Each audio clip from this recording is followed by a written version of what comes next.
Assalamualaikum warahmatullahi wabarakatuh. Saya Indah Astriana Putri, mahasiswa Universitas PGRI Yogyakarta, program studi ilmu gizi. Di sini saya akan melakukan konseling gizi bersama Ibu Yasmin Hernandastiani yang berusia 50 tahun dengan riwayat penyakit diabetes mellitus.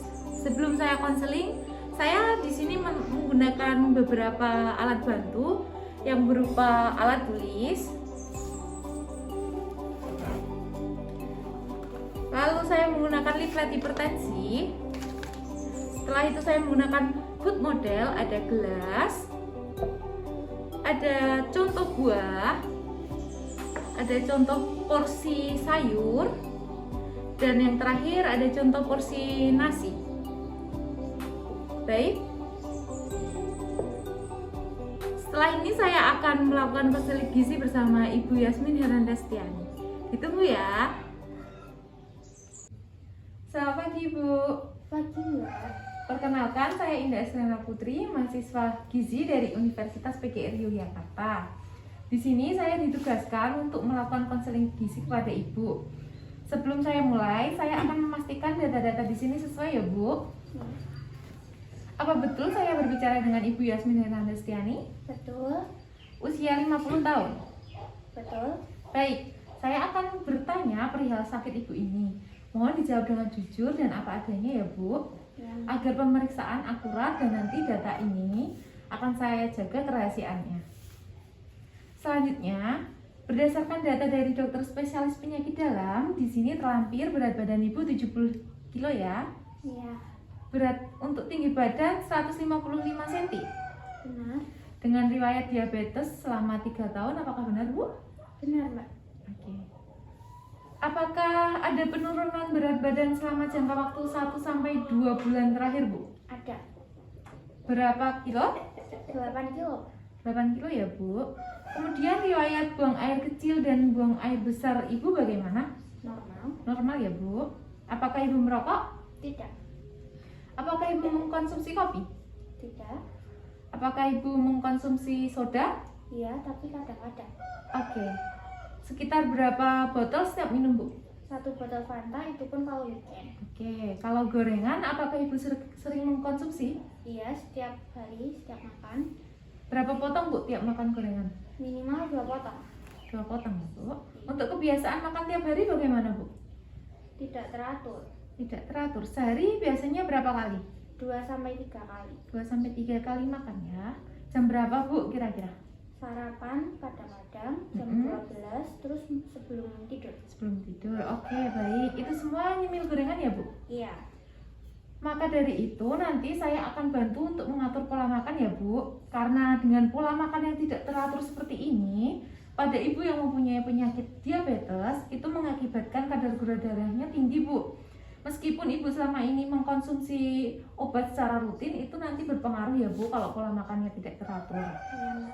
Jadi nanti kita akan atur pola makan ibu. Kalau tidak, nanti bisa menyebabkan komplikasi, Bu. Karena diabetes ini sangat berbahaya apabila tidak segera ditangani. Kemudian untuk aktivitas ibu sehari-hari bagaimana? Saya cuma di rumah ngurus anak sama suami, Mbak. Oke, apakah sering olahraga, Bu? Tidak, Mbak, sudah repot ngurus anak. Oh ya, apakah di dalam keluarga ada yang mempunyai riwayat hipertensi? Ada semuanya. Baik, karena di dalam data ini tensi ibu juga tinggi melebihi batas normal. Jadi saya juga akan fokus untuk mengontrol tensi dengan mengatur pola makan ya, Bu. Yang masak di rumah ibu sendiri? Iya, Mbak. Oke, ibu sering memasak menu apa saja? Saya sering masak sayur, Mbak, tapi berkuah. Oke, berkuahnya bersantan, Bu? Iya. Oh ya, menggunakan penyedap rasa seperti masako atau roiko atau micin gitu, Bu? Iya, Mbak, tapi lebih ke manisnya. Oh, lebih ke manis.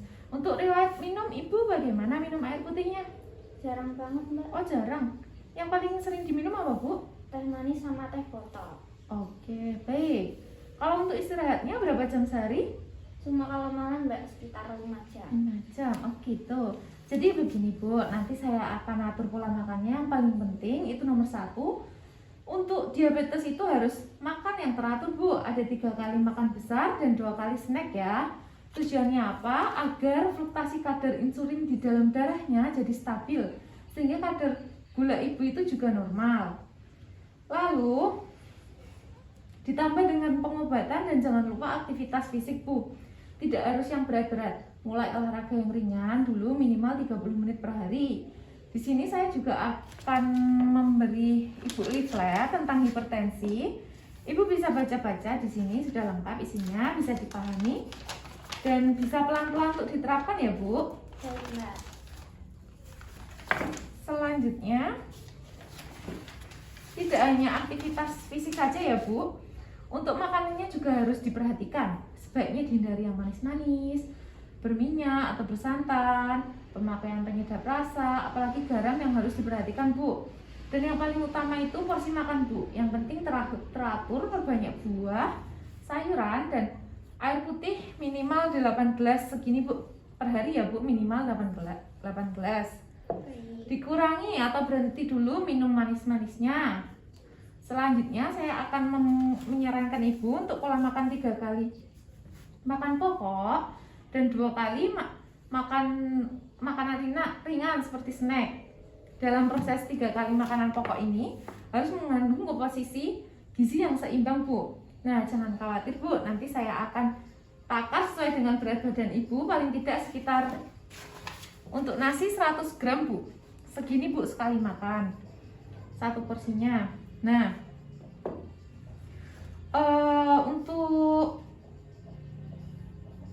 sayurannya itu segini Bu porsinya, paling tidak bisa diperbanyak sayurnya juga nggak apa-apa.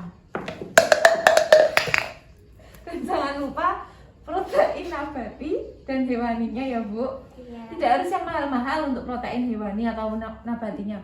Bisa seperti tempe, tahu, telur, ataupun ikan ya Bu.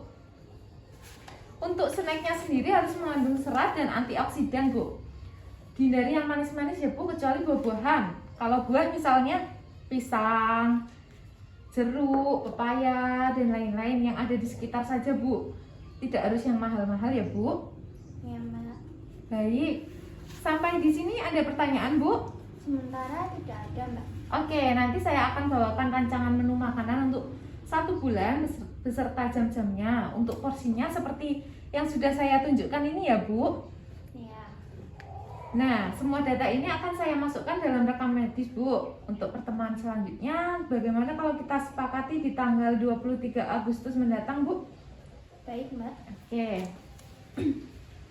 Pertemuan selanjutnya saya akan lihat perubahannya ya Bu. Saya harap Ibu bisa menaati dan mengikuti saran dari saya supaya semua hasilnya memuaskan dan diharap semua bisa kembali normal ya Bu. Baik Mbak. Baik, karena tidak ada pertanyaan, saya akhiri konseling hari ini. Terima kasih atas partisipasinya ya Bu. Bila ada kurang lebihnya saya mohon maaf. Selamat pagi. Sampai bertemu bulan depan ya Bu. Iya.